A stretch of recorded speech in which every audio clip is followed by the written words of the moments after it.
During an argument, she sneered, "My ex was better in bed than you'll ever be." I didn't shout, just packed my bags and left. Weeks later, her message arrived, "I'm pregnant, and he wants nothing to do with us." I thought I was making a peace offering when I started preparing Jessica's favorite seafood risotto that Tuesday evening, carefully stirring the arborio rice while white wine simmered in the pan. We'd been together 3 years, and I knew her well enough to recognize when her mood had shifted into dangerous territory. The past few weeks had been increasingly tense, with Jessica snapping at everything from my methodical way of loading the dishwasher to my habit of actually showing up when I said I would. I figured a home-cooked meal might reset whatever was eating at her, maybe give us a chance to talk through whatever was wrong. I was adding the saffron when she stormed through the front door of our shared apartment, 20 minutes late from her marketing job and radiating the kind of anger that makes the air feel electric. "Great, you're cooking again," she said, dropping her purse with deliberate force. "Let me guess, another one of your perfectly planned domestic scenes." I kept stirring, trying to keep my voice level. "I thought you might be hungry. Rough day at work." "Don't." She held up her hand like I'd offered her poison. "Don't do that thing where you pretend everything's normal when it's not." I turned off the burner and faced her fully. "Okay, what's not normal? What's going on, Jess?" That's when 3 years of carefully maintained composure finally cracked open. "What's going on is that I'm suffocating in this boring, predictable life you've built around us. Everything has to be scheduled, planned, discussed to death. God forbid we do anything spontaneous or exciting." I felt something cold settle in my stomach. I didn't realize wanting to spend time together was suffocating. "See? There you go again with that wounded puppy voice, like you can't possibly understand why someone might want more than your safe little software developer routine." Her words hit like physical blows, each one carefully aimed at the insecurities I'd shared with her during quiet moments. "We missed dinner with my friends last week because you had to finish some coding project. We canceled our weekend plans because you wanted to organize your home office. Everything revolves around your schedule, your comfort, your need to control every detail." I stared at her, genuinely confused. "Jess, I work hard so we can have a good life together. The project I was finishing got me the promotion that's paying for this apartment. And I asked you about reorganizing the office. You said it was fine." "Fine," she laughed bitterly. "Do you know how many times you've made me say, 'fine,' when what I really wanted was to scream? Fine about staying in every weekend. Fine about your careful budgeting and your 5-year plans and your complete inability to just live in the moment." The risotto was getting cold behind me, but I couldn't bring myself to care anymore. "If you're this unhappy, why didn't you tell me? We could have worked on it together." "Because you don't actually want to work on anything, Nathan. You want me to fit into your perfect little life plan, and when I don't, you just try harder to manage me into compliance." Her voice was rising now, years of resentment pouring out. "You think being stable and responsible makes you such a catch, but you know what it really makes you? Boring. Predictable. Safe." The word, safe, dripped with such contempt that I actually stepped back. "I thought safe was good. I thought you wanted someone reliable after what? After Dylan?" She laughed, and the sound was sharp enough to cut glass. "Oh, this is rich. You think you're some kind of upgrade because you show up on time and remember anniversaries." That's when she said it, the words that would replay in my head for months afterward. At least Dylan knew how to make me feel alive. At least he was good in bed. Better than you'll ever be. The kitchen went completely silent except for the hum of the refrigerator and the sound of my entire world reshaping itself around this new reality. 3 years of intimate moments, of whispered affirmations, of what I'd believed was genuine connection, all of it suddenly revealed as performance art. I'd thought we were building something real together, something lasting. But she'd been pretending satisfaction while comparing every touch, every kiss, every vulnerable moment to memories of someone else. "You've been faking it," I said quietly, more to myself than to her. "This whole time." Her expression shifted from fury to something that looked almost like satisfaction, like she'd been waiting years to land this particular blow. "Not all of it, but enough." She tilted her head, studying my face with clinical interest. "Poor Nathan. Did you really think your careful attention to my needs was enough to compete with real passion? With someone who actually knows how to lose control? I felt something fundamental break inside my chest, but it wasn't the explosive devastation she was clearly expecting. Instead, it was more like a circuit breaker flipping, shutting down all the emotions that might make me do something I'd regret. The man who'd spent 3 years trying to build a life with this woman was gone, replaced by someone who suddenly understood exactly how little any of it had mattered to her. "I see," I said, my voice sounding strange and distant even to myself. Jessica's eyes flashed with something that might have been disappointment. I think she'd wanted me to break down, to beg, to give her the dramatic scene she was clearly craving. Instead, she was getting the same methodical calm she'd just finished mocking. "That's it? That's all you have to say?" I looked at the ruined risotto, at the apartment we'd decorated together, at the woman I'd been planning to propose to in a few months. The ring was still hidden in my sock drawer, purchased with careful saving and genuine hope for our future together. "What would you like me to say, Jess? That I'm surprised? That I didn't know something was wrong?" I shrugged. "You're right. I am boring and predictable. I thought that was what you wanted when you moved in here. I thought you were tired of the drama and chaos. Maybe I was for a while. But people change, Nathan. People grow.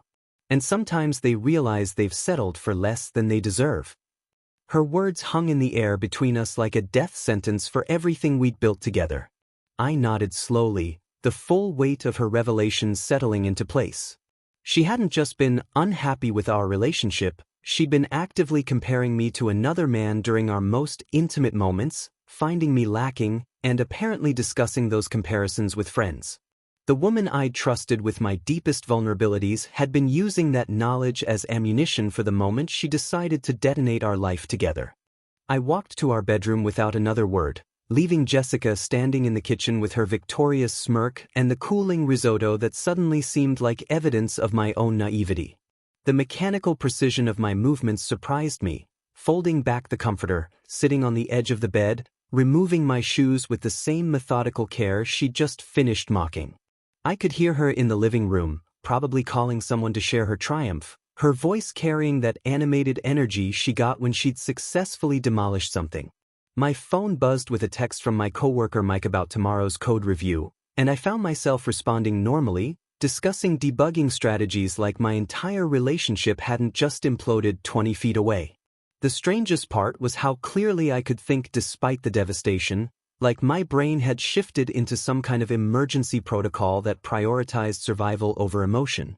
I spent the next 6 hours sitting in that same position, methodically reviewing every intimate moment from our 3 years together, searching for signs of the performance she'd just admitted to. The way she'd close her eyes and turn her head slightly to the left during particularly tender moments. Had she been thinking about Dylan then? The soft sounds she made that I'd treasured as genuine connection, were those calculated reproductions of responses she'd perfected with someone else? Every whispered affirmation, every time she'd pulled me closer, every moment I'd felt truly connected to another human being was now suspect, tainted by the possibility that I'd been competing unknowingly with a ghost. Around midnight, I heard Jessica on the phone in the living room, her voice carrying the sharp satisfaction of someone who just won a decisive battle. "No, I finally told him the truth about Dylan," she was saying, probably to her friend Amber, who'd always seemed to enjoy relationship drama. "You should have seen his face. I think reality finally hit him that some of us need more than boring stability and predictable sex."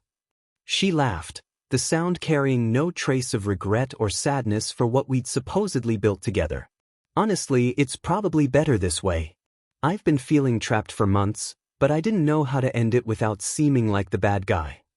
Her words drifted through the thin walls of our apartment, each sentence confirming that this hadn't been a moment of anger or poor judgment. It had been a calculated execution of our relationship, performed with surgical precision at the exact moment when it would cause maximum damage. She'd weaponized intimacy itself, turning the most vulnerable aspects of our connection into ammunition for her exit strategy. I found myself analyzing her technique with the same detached curiosity I might apply to debugging code, recognizing the elegant efficiency of her approach. By morning, Jessica was posting cryptic updates on social media about finally standing up for myself, and refusing to settle for less than I deserve, accompanied by quotes about toxic people and personal growth. I watched her curate her narrative in real time, transforming herself from someone who just destroyed a 3-year relationship into a brave woman breaking free from oppressive circumstances. The comment section filled with supportive responses from friends who had no idea what had actually happened, offering congratulations on her courage and strength. Meanwhile, I sat in our bedroom as dawn light filtered through curtains we'd chosen together, feeling the weight of a decision settling into place with absolute clarity. This wasn't about fighting for our relationship or trying to work through problems. Jessica had made it clear that she viewed our entire intimate life as a disappointment she'd been enduring while fantasizing about someone else. The man she'd been with for 3 years was apparently so inadequate that she'd been performing satisfaction rather than experiencing it, comparing every touch to memories of Dylan and finding me lacking in ways I could never overcome. There was no recovering from that level of fundamental rejection, no conversation that could rebuild trust once someone had weaponized the most private aspects of your relationship for psychological warfare. I waited until I heard the shower running Wednesday morning before I began what would become the most efficient breakup in history. Jessica always took 45-minute showers, a habit that had once seemed charmingly luxurious but now felt like a perfectly timed window for my escape.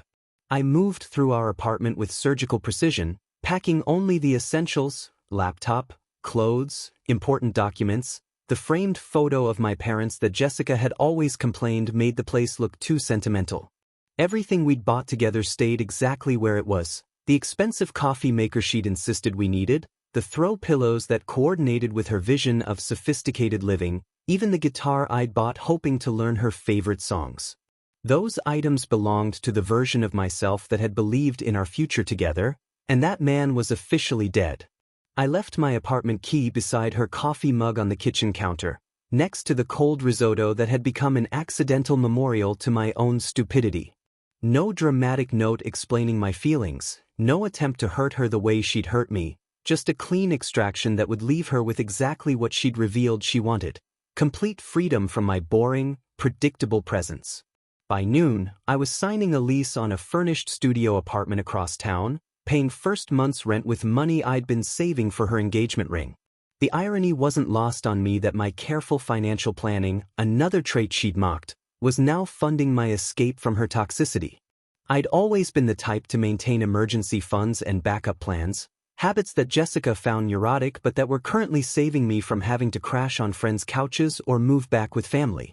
My new place was small but clean, with tall windows that filled the space with natural light and a kitchen where I could cook without triggering memories of devastating conversations. The first thing I did was change my phone number, a decision that felt both practical and symbolic. Jessica had accumulated 3 years' worth of contact information, social media connections, and shared friend networks that would give her endless opportunities to continue her psychological assault if she chose to. Rather than block her incrementally as she found new ways to reach me, I simply vanished from her digital universe entirely, like our relationship had been deleted from existence. I notified the few people who mattered: my boss, my parents, my brother Jake, and let everyone else discover my disappearance naturally. At work, my colleagues noticed an immediate change in my focus and productivity. Without the constant undercurrent of relationship tension that had been draining my energy for months, I threw myself into a major software project with the kind of intensity that had originally built my career. The application I was developing could revolutionize how our clients managed inventory systems, and suddenly I had the mental bandwidth to pursue innovative solutions instead of worrying about whether my girlfriend was comparing me unfavorably to her ex-boyfriend during every intimate moment we shared. My boss, David, pulled me aside Friday afternoon with obvious satisfaction. "Whatever's going on in your personal life, keep it up. Your code quality this week has been exceptional, and the client is already asking about expanding the project scope."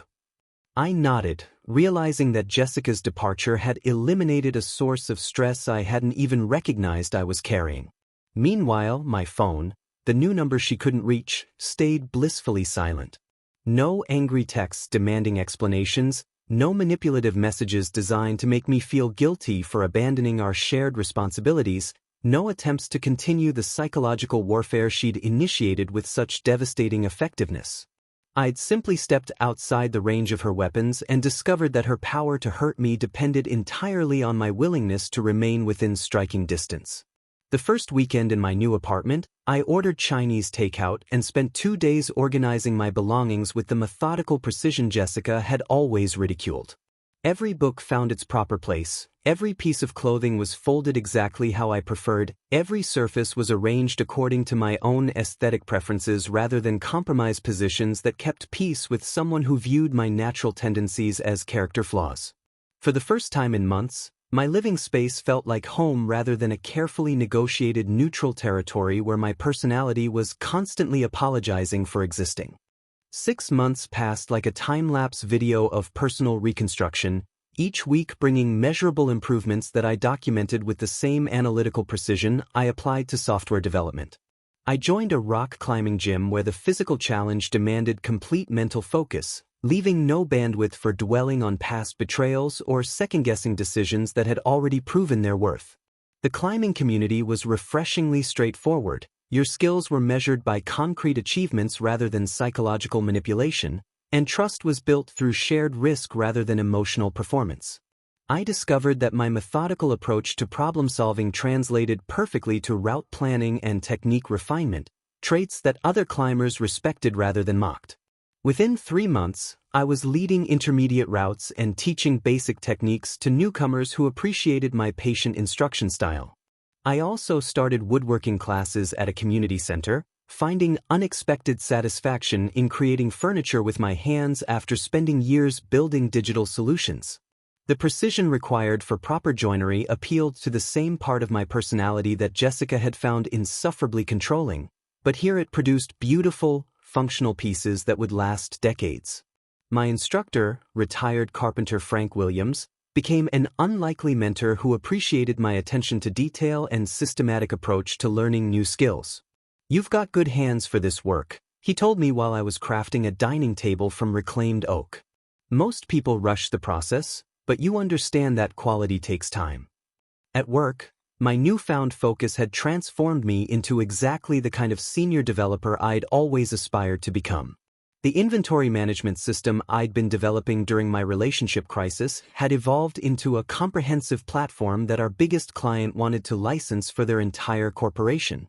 David promoted me to senior developer with a 28% salary increase, acknowledging that my technical leadership had become invaluable to the team's success. My new apartment reflected this professional growth. I'd moved to a modern 2-bedroom place with exposed brick walls and large windows that showcased the custom furniture I was learning to build. For the first time since college, my living space felt like an authentic expression of my personality rather than a compromise between competing visions of domestic life. I was cautiously dating Emma Rodriguez, a children's librarian I'd met at a coffee shop near the climbing gym. She possessed the kind of quiet intelligence that made conversations feel like collaborative exploration rather than competitive performance, and she seemed genuinely fascinated by my work rather than viewing it as evidence of social inadequacy. When I explained complex coding problems, she listened with the same engaged attention she brought to helping kids discover new books, asking thoughtful questions that helped me see my own work from fresh perspectives. "I love how systematic you are about everything," she told me during our 4th date, as we walked through a farmer's market where I was carefully selecting ingredients for dinner. "Most people just grab whatever looks good, but you actually think about how flavors will work together."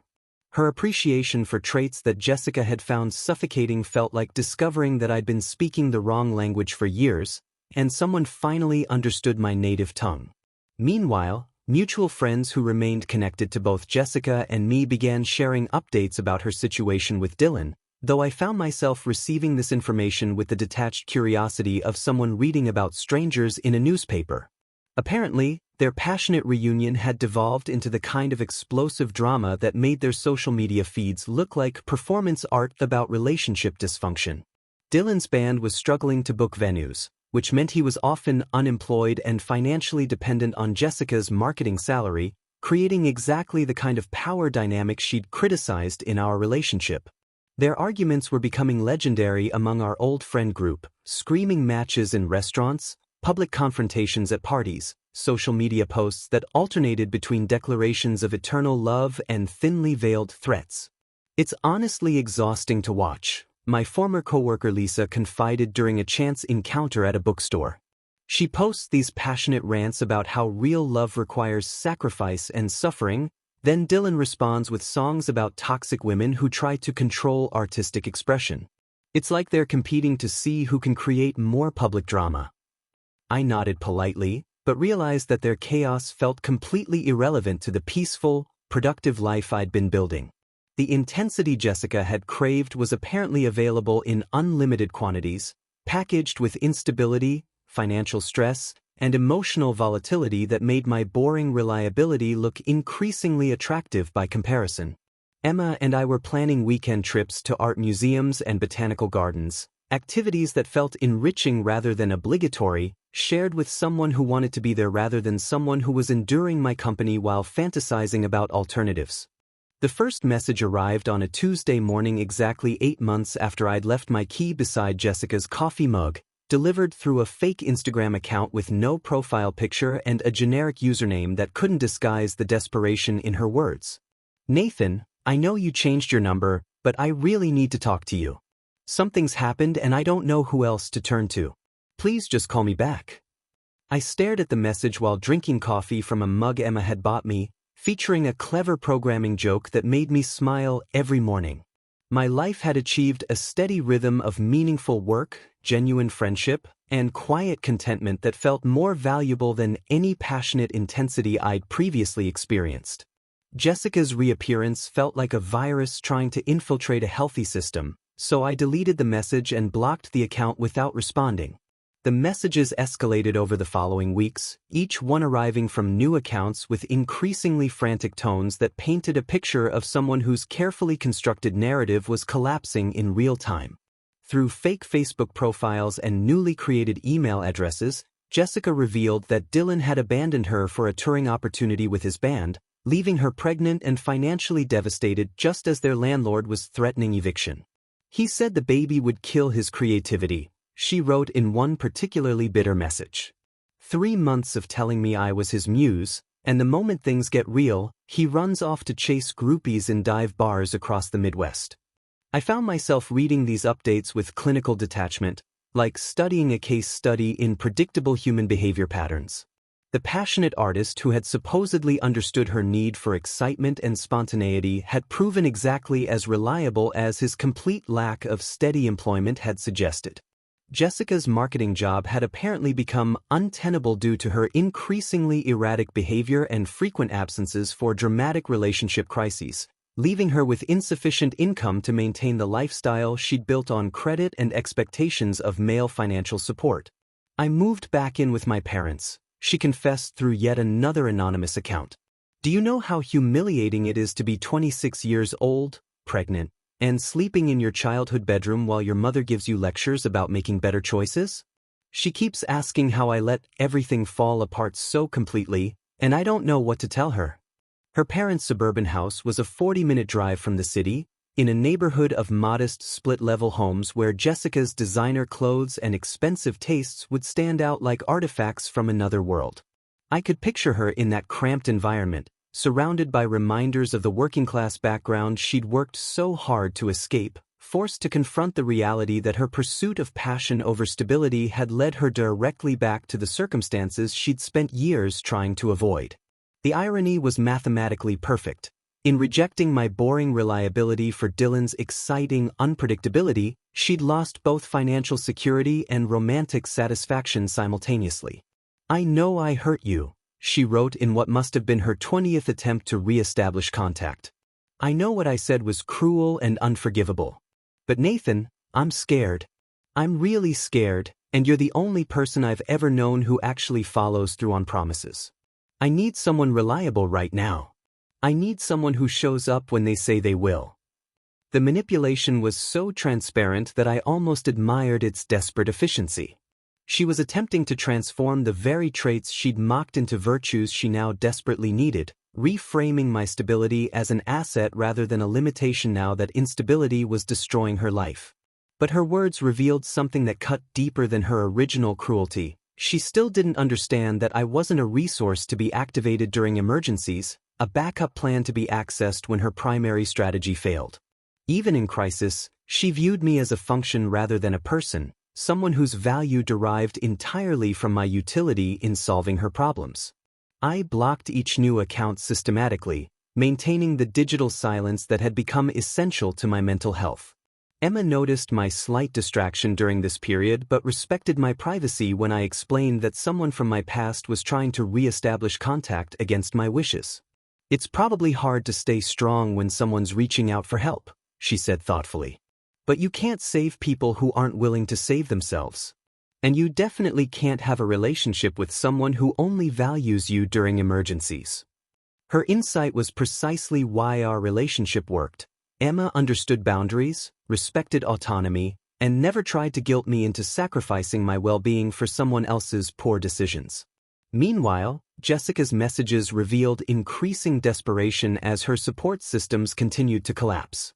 Friends who had initially rallied around her dramatic love story were apparently growing tired of constant crisis management, and Dylan's complete disappearance had left her facing single motherhood without the romantic narrative that might have made the struggle feel meaningful. "I see your Instagram posts with that librarian," she wrote in her most recent message. "You look happy. Really happy. I'm glad you found someone who appreciates you, but I keep thinking about what we had together, about the good times before everything went wrong. Don't you miss any of it?"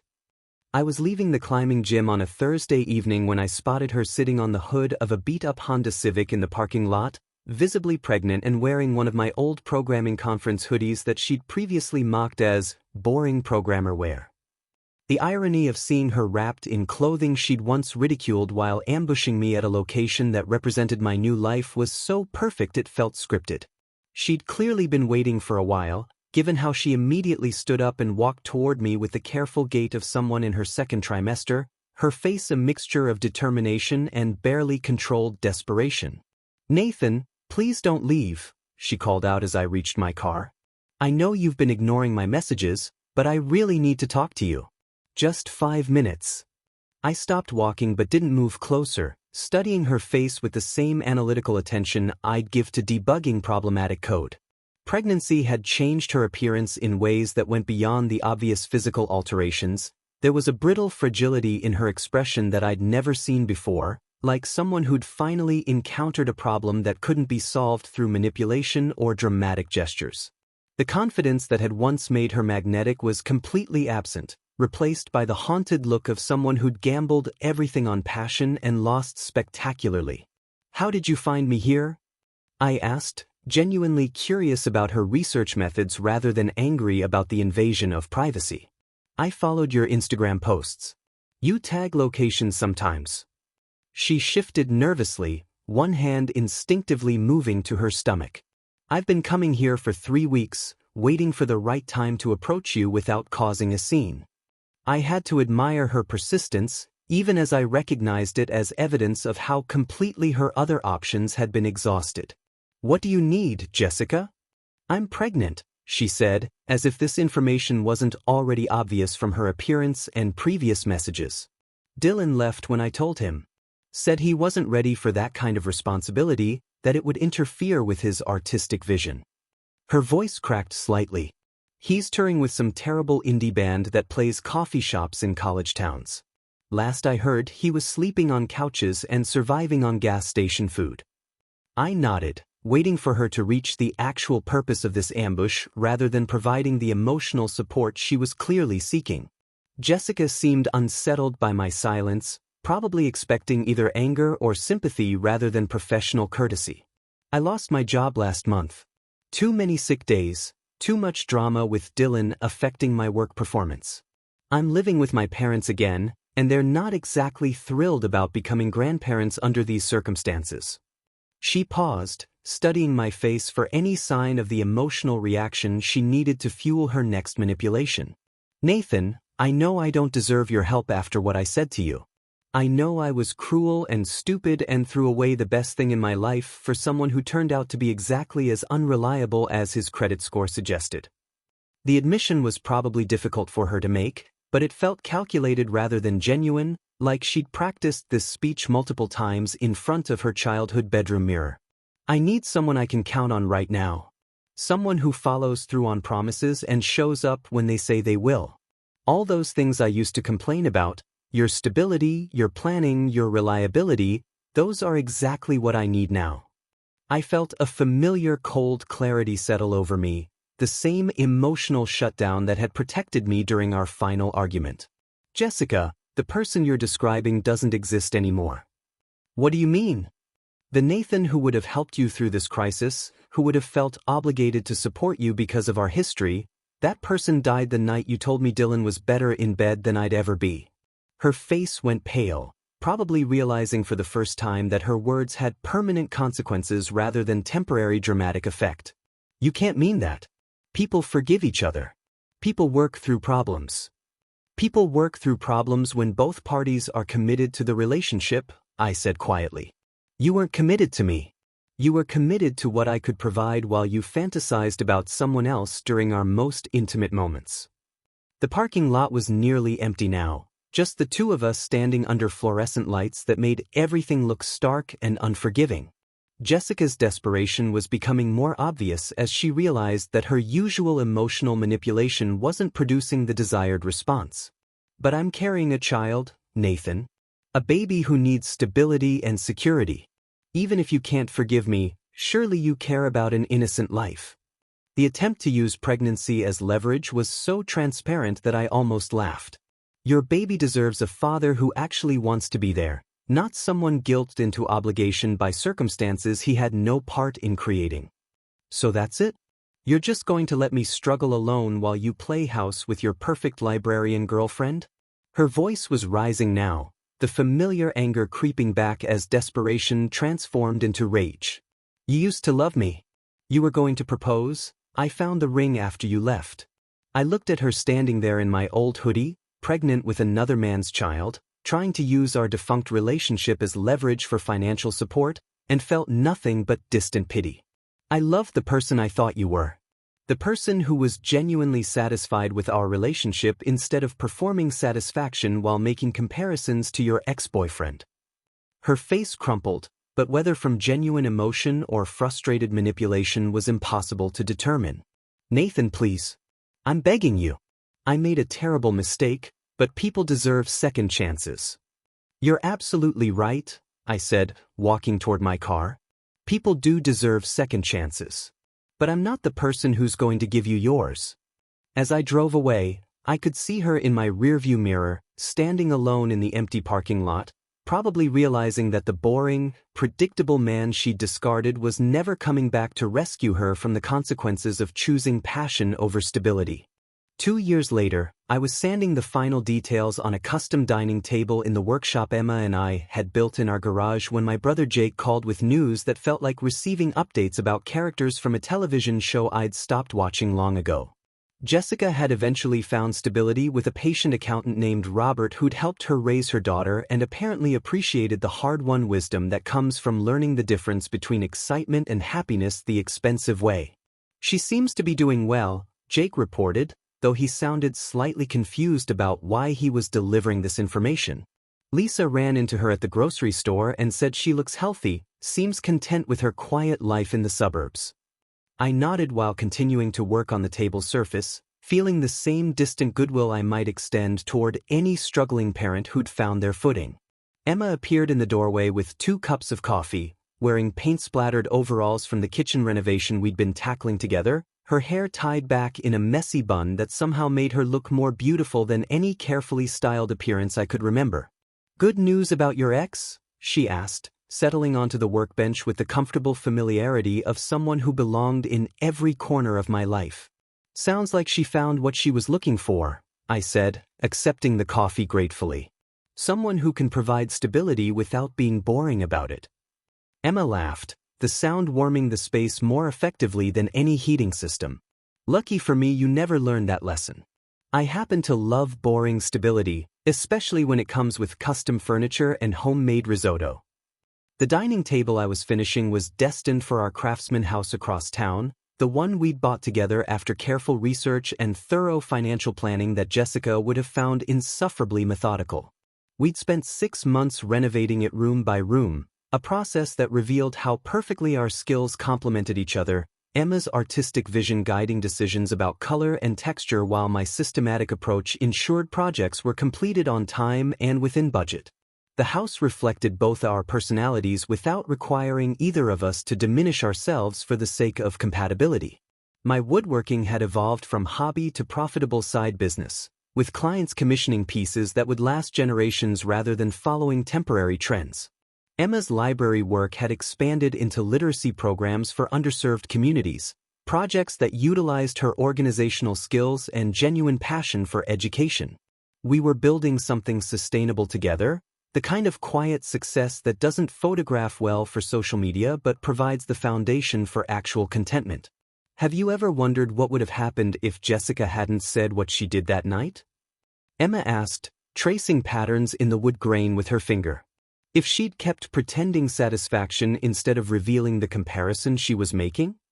I considered the question while applying stain to the table's surface, watching the wood's natural beauty emerge under careful treatment. We probably would have gotten married, had a miserable few years while she continued fantasizing about Dylan, then divorced messily when she eventually found the courage to pursue what she thought she really wanted. So her cruelty was actually a gift? Her honesty was a gift, I corrected. The cruelty was just her delivery method. But yes, in the long run, finding out who she really was saved us both years of wasted time. The evening light was fading as I put away my tools, but the workshop felt warm and productive, filled with evidence of skills I'd developed during the reconstruction period that had seemed so devastating at the time. Emma and I walked back to the house hand in hand, past the garden she'd planted with vegetables that would actually feed us rather than merely look impressive on social media. Inside, I started preparing dinner while she graded papers at the kitchen table we'd refinished together, our comfortable silence punctuated by occasional observations about her students' progress or my latest commission. This was the boring, predictable domestic life Jessica had found so suffocating, but shared with someone who viewed planning and reliability as expressions of love rather than evidence of inadequacy. "I'm grateful she left you," Emma said suddenly, looking up from her stack of papers. "Not because of what she put you through, but because it led you to become the person who was ready for something real when I came along." She was absolutely right.